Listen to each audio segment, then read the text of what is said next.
Jantar Mantar, Delhi prostate, sensitive area संसद भवनच्या आसपासचा. आज इथे कार्यरत असलेले सत्ताधारी पक्षाचे पंतप्रधानांपासून सर्व मंत्रीगण आणि इतर सर्व पक्षाचे खासदार मंडळी यांच्या प्रत्येकाच्या सुरक्षेची जबाबदारी सरकारवर. त्याच्यामुळंच हा एरिया एक सेन्सिटिव्ह झोन म्हणून सर्व परिचित असं झोन आहे. आणि शेवटी राष्ट्रीय सुरक्षेचा हा प्रश्न आहे. ज्या संसद भवनातून पूर्ण भारत या देशाचं कामकाज चालतं त्याची सुरक्षा अतिशय कडक ठेवावीच लागते. म्हणून संसद भवनावर मोर्चा नेणार म्हणजे सरकारला आमच्या मागण्या मान्य करण्यासाठी आम्ही जेरीस आणण्याची हे टोकाचं पाऊल पण उचलू शकतो, अशा पद्धतीने या आंदोलनाची आखणी झाली. विद्यार्थ्यांनी आंदोलन करणं ह्याच्यामध्ये काहीही गैर नाही.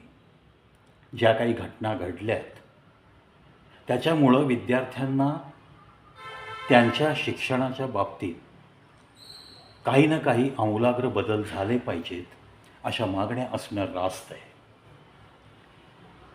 जे काही व्हिडिओ दिसत आहेत आज विद्यार्थ्यांना लाठीमार झाला पोलिसांकडनं,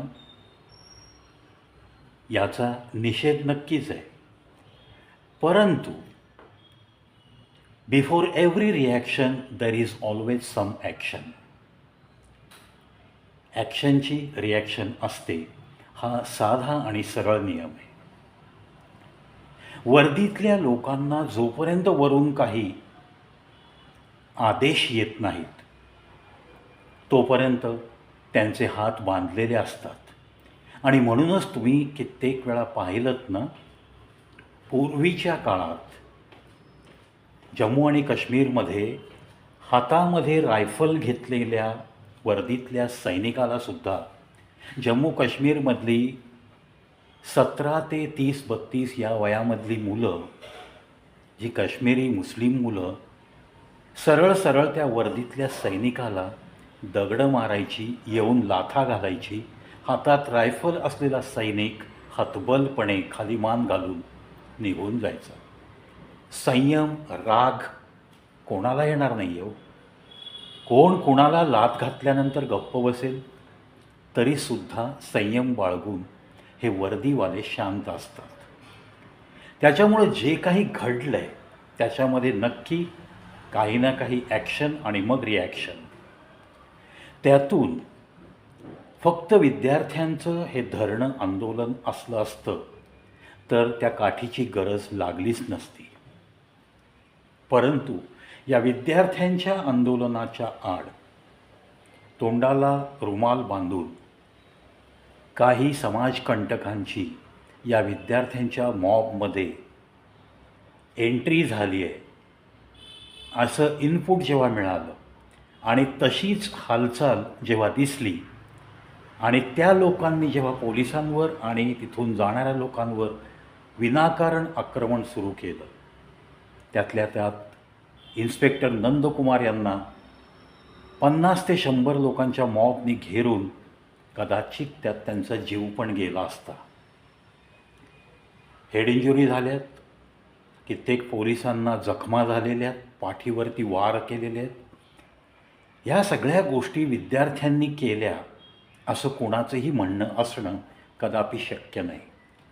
कारण शेवटी ते भारतीय विद्यार्थी आहेत, संस्कारक्षम घरातनं आलेले विद्यार्थी आहेत. त्यामुळं विद्यार्थ्यांना दोष कोणीही देणं कदापि शक्य नाही. धरणं आंदोलन हा त्यांचा कॉन्स्टिट्यूशनल राईट आहे. तुम्ही एखाद्या गोष्टीची सरकारमधनं जर काही चुका तुमच्या निदर्शनास आल्या तर त्या चुकांच्या विरुद्ध अशा आंदोलनांनी तुम्ही आवाज उठवू शकता. हा तुम्हाला घटनेने दिलेला अधिकार आहे. शिक्षण हा सुद्धा तुम्ही घटनेने दिलेला अधिकार आहे. त्याच्यामध्ये जर बदल सुचवायचे असतील तर एव्हरीबडी इज वेलकम. या विद्यार्थ्यांच्या आंदोलनाचा चेहरा पुढे करून नक्की तिथं काय काय चालायचं रात्री 7-7:30च्या नंतर तिथे सगळे असे काही खेळ चालायचे की त्याच्यातून सपोर्टर्सचे चेहरे समोर येऊ लागले आणि मग तसेही गुपचूप काही व्हिडिओ बनवले गेले.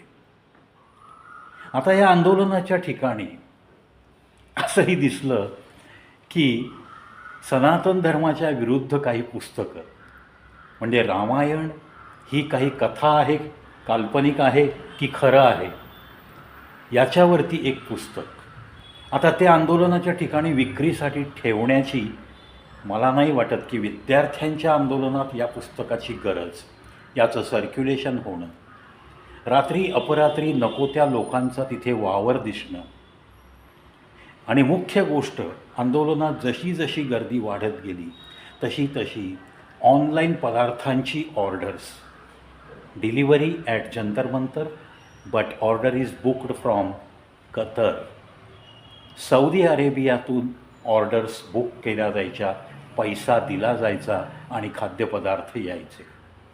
या गोष्टी का घडत होत्या? जोपर्यंत कोणाला काही फायदा आहे त्याच्याशिवाय निस्वार्थ मदत करायला संत महात्म्यांशिवाय दुसऱ्या कोणाला जमलं नाही, हे त्रिवार सत्य आहे. त्याच्यामुळंच या आंदोलनाच्या मागं काय पाळंमुळं आहेत ती आधी खणून काढली पाहिजे. राहिलं या CJPशी सरकारची मिटिंग झाली, 2 मागण्या मंजूर झाल्या असंही समजतंय. ज्या विद्यार्थ्यांनी नीटचे पेपर लीक झाल्यानंतर आत्महत्या केल्या त्या सर्व कुटुंबियांना सरकारतर्फे काही ना काही नुकसान भरपाई म्हणून मोठी रक्कम मिळणार आहे. ती मागणी सरकारच्या वतीने ज्या दोघांनी मिटिंगमध्ये भाग घेतला त्यांनी मंजूर केली आहे. आता फक्त एक मागणी, ज्या मागणीचा 20 जुलैपासून पाठपुरावा आहे, धर्मेंद्र प्रधान यांचा राजीनामा, त्यासाठी सरकारने वेळ मागितला आहे. सोनम वांगचूक यांचंसुद्धा उपोषण मागे घेतलेलं आहे त्यांनी. थोडक्यात 70% हे आंदोलन संपल्यात जमाय असं म्हटलं तरी वावगं ठरणार नाही. तथापि या आंदोलनाला पाठिंबा म्हणून लाठीचार्जचा निषेध करण्यासाठी इवन ॲडव्होकेट लोकसुद्धा आंदोलनात पाठिंबा म्हणून मागून सामील आहेत. असा देशभरातून त्या घटनेचा निषेध म्हणून पाठिंबा, हे पडसाद उमटणार, इट इज बट नॅचरल. परंतु या आंदोलनाला सपोर्ट हमारे बच्चों को मार रहे हैं असं म्हणून खलिस्तानवाद्यांची या आंदोलनाला पाठिंबा म्हणून तलवारी घेऊन entry, which speaks a lot.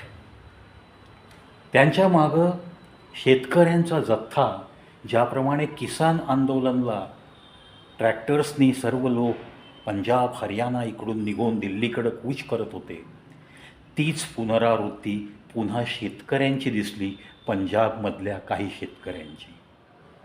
ह्या सगळ्या गोष्टी जणू काही पूर्वीपासूनच या सगळ्या गोष्टींची आखणी केली अशा पद्धतीने या गोष्टी घडत गेलेल्या आहेत. म्हणूनच आता सरकारला समजा आंदोलन चिघळलं, कारण सरकारला माहिती आहे फक्त हे विद्यार्थ्यांचं आंदोलन नाही आहे. This is nothing but same toolkit utilized in Bangladesh, Nepal. अतिशय समान असं टूलकिट वापरलं गेलं आहे.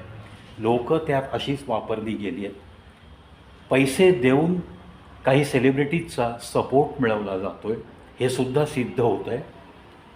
काही लोकांना उद्युक्त केलं जातं, ज्यांना नीट म्हणजे काय, नीटची एक्झाम का घेतली जाते, ती कोणाच्या संबंधात आहे याचीसुद्धा माहिती नाही, असे सुद्धा कमी शिकलेले स्टुडंट्स यांची पण गर्दी त्या आंदोलनात भरपूर आहे. पोलिसांच्या व्हॅनमध्ये विद्यार्थ्यांना जेव्हा बसवलं तेव्हा त्या विद्यार्थ्यांच्या चेहऱ्यावरती कुठलाही क्लेश, खेद नाही आहे, तर मिश्किलपणे हसतायत. व्हॉट इट मीन्स म्हणजेच त्यांना आश्वासित केलं गेलं आहे की तुम्ही काहीही केलं तरी तुमच्या सुटकेसाठी आम्ही कटिबद्ध आहोत. आणि तेच वचन आज सरकारकडून CJPने मिळवलं आहे. ज्या विद्यार्थ्यांवरती FIR झाले ती सर्व मागे घेतली जातील. त्यांचं कुठलंही शैक्षणिक करिअरचं नुकसान होऊ नये याची काळजी घेतली जाईल. नातेवाईकांना नुकसान भरपाई दिली जाईल. आणि फक्त आता तिसरी मागणीसाठी उद्या पुन्हा चर्चेची फेरी आहे. मी आशा एकच बाळगतो एक भारतीय या नात्याने, ज्या ज्या ठिकाणी म्हणून असं हे टूलकिट वापरून सत्ता उलथवून टाकण्यासाठी जर राजकारणी लोक पैसा खर्च करत असतील गुप्तरित्या, तर त्या गोष्टी सामान्य जनांपर्यंत बाहेर आल्या पाहिजेत. अननेसेसरी कोणतेही विद्यार्थी संघटना, अर्थात सरकारला सपोर्ट करणारी विद्यार्थी संघटना बदनाम झाली नाही पाहिजे. अनेक विद्यार्थ्यांच्या संघटना आहेत. कम्युनिस्ट पार्टी सपोर्ट करते अशा अनेक संघटना आहेत ज्यांचा ह्याच्यामध्ये सक्रिय सहभाग आहे.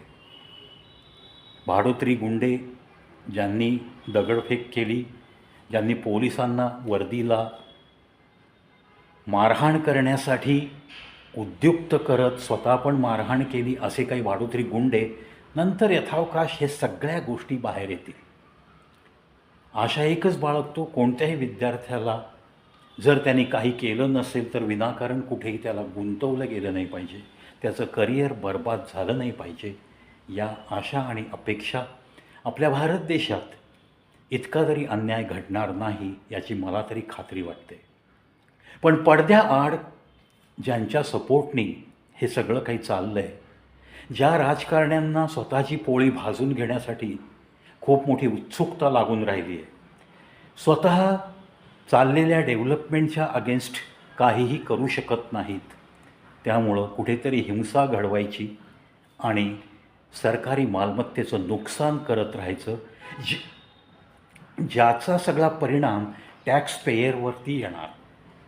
म्हणजे आपल्या टॅक्स दिलेल्या पैशातून ज्या सुधारणा झाल्यात त्या उद्ध्वस्त करण्यासाठी गुप्तरित्या फॉरेन फंडिंगवर जर असे खेळ चालत असतील तर असे खेळ हाणून पाडलेच पाहिजेत.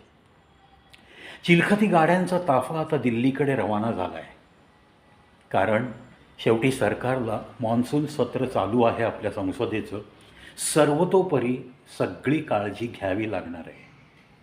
आपल्या जनतेचं पण काही नुकसान झालं नाही पाहिजे, कुठेही जाळपोळ झाली नाही पाहिजे, कुठेही अशी काही हिंसा करणारी तत्त्व या गर्दीत मिसळून त्यांचा हेतू साध्य करण्यासाठी धडपडतायत त्यांना यश मिळालं नाही पाहिजे. या सगळ्या गोष्टींसाठी सरकार नक्कीच कटिबद्ध असतं. त्या दृष्टिकोनातनं नक्की तयारी सुरू आहे. आणि लोकशाहीचा फायदा उठवण्यासाठी ज्या ज्या पक्षांनी म्हणून पूर्ण महाराष्ट्रात भारतभर आज आपल्याकडं नागपूर मुंबई सगळीकडे रॅलीज सुरू आहेत. अर्थात या लोकशाही राज्यात अशी सर्वांना परवानगी द्यावीच लागते. प्रत्येकाला आवाज उठवण्याचा अधिकार आहे. आणि आज निमित्त मिळाल्यानंतर अशा पोळ्या भाजण्यासाठी उत्सुक मंडळींची गर्दी ही होतच असते. त्यामुळं जे काही प्रोटेस्ट चालू आहे, ज्या काही वाईट गोष्टी घडल्या आहेत त्या घडू नयेत इथून पुढं, म्हणून कायदे कडक बनवावेत. असं जर पहिलं पाऊल सरकारने पण उचललं असेल तर नक्कीच सकारात्मकरित्या सरकार सगळ्या गोष्टींकडे पाहत आहे. 10 वर्षाची शिक्षा आणि 10 करोड दंड अशा कायद्यावरती आज शिक्कामोर्तब झालं आहे नीट पेपर लीक झालेल्या गोष्टींबद्दल. 2004 पासून ते आज तागायत शेकडो वेळा पेपर लीक झालेत निरनिराळ्या परीक्षांचे. त्यामध्ये शिक्षकांची परीक्षा असो, UPSC असो, MPSC असो, एम्सची परीक्षा असो किंवा अजून कोणत्याही डिपार्टमेंटची राजस्थानमधल्या 3-4 परीक्षांचे पेपर लीक झाले. ह्या सगळ्या घटना सर्रास घडत आलेल्या आहेत.